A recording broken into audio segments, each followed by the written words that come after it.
What's up, this is DJ Shadow and you're watching Enemy.com. How can you master DJ Hero? You can master DJ Hero by practicing the same way I am. I didn't enter any cheat code in. I started from the tutorial, worked my way up. There's a really good Grandmaster Flash tutorial that'll give you the basics, and then you just start from there. I would suggest starting in kind of like whatever not the easiest, but the next highest up from that, and then work your way up to medium, and then I'm not quite to expert yet. The best tracks to mix together on the game, well, certainly I enjoy the Jay-Z playlist. There's a Jay-Z and Jackson 5 kind of mashup. I like the gameplay components of that set list. I've played my own mixes in the game, they're pretty cool.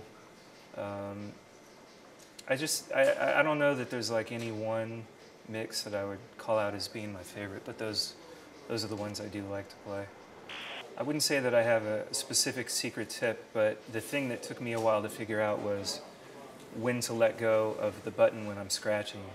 And it's a little bit hard to explain unless you've played the game, but if you keep your finger on the button while you're scratching too long or too short, you'll lose the audio on that stream. So just make sure you master not only when to scratch, but how long to hold down the button for, because that'll really mess with your point total if you don't do it just right.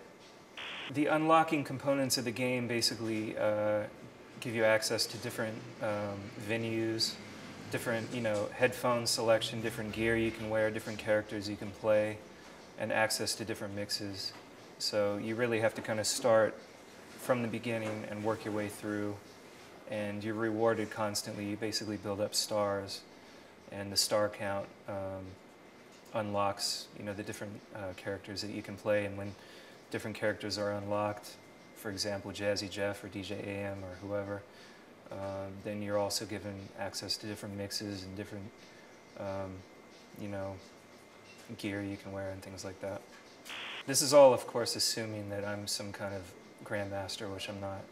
But in terms of tips for other DJs, my first tip actually has nothing to do with technical skill. It has to do with reading the room and getting a sense of what your audience might want to hear next, and when they're reacting positively to something, or when they are when they slow down or people start to walk off the floor, then you need to fix it right away.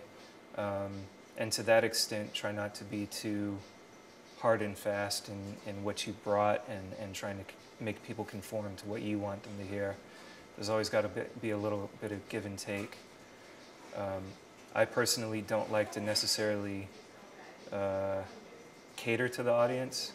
I don't like to just play the top hits of the moment or play songs that I don't personally like. I try and only play songs that I like. And I tend to have slightly left of center tastes. So there's a ton of popular songs that I will frankly never play. And then thirdly, don't try and blast people to death. Keep the volume at a good signal to noise ratio, so that because everybody just wants to turn it up higher and higher and higher, but it actually just starts to sound really awful.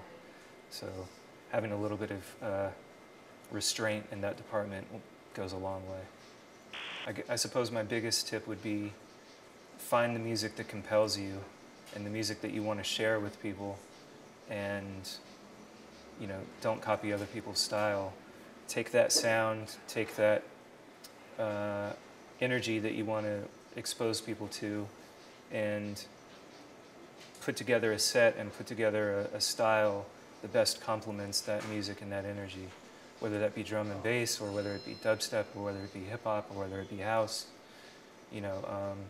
There's different styles that lend themselves to the music, but at the same time, don't be constrained by the music. Try and offer something new. I suppose that's a lot of tips wrapped up into one, but be yourself, I guess, would be the best way to summarize. There are records that are easy to mix because they were made to be mixed by DJs. There's a set 8-bar intro or 16-bar intro, and there's convenient mix out points. So for me growing up, it was records like Al Nafish, aka It's Time by Hashim, or a record like Planet Rock by Africa Bambaataa, or a record like Hard Times by Run DMC. Those are not necessarily, obviously those are all classic hip hop records, but they're also records that are easy to mix in and out of. So I wouldn't try and, have your first mix experience be with like an album track by a rock band that's, all over the tempo map. You want to make it easier on yourself, and electronic music is the easiest form of music to mix.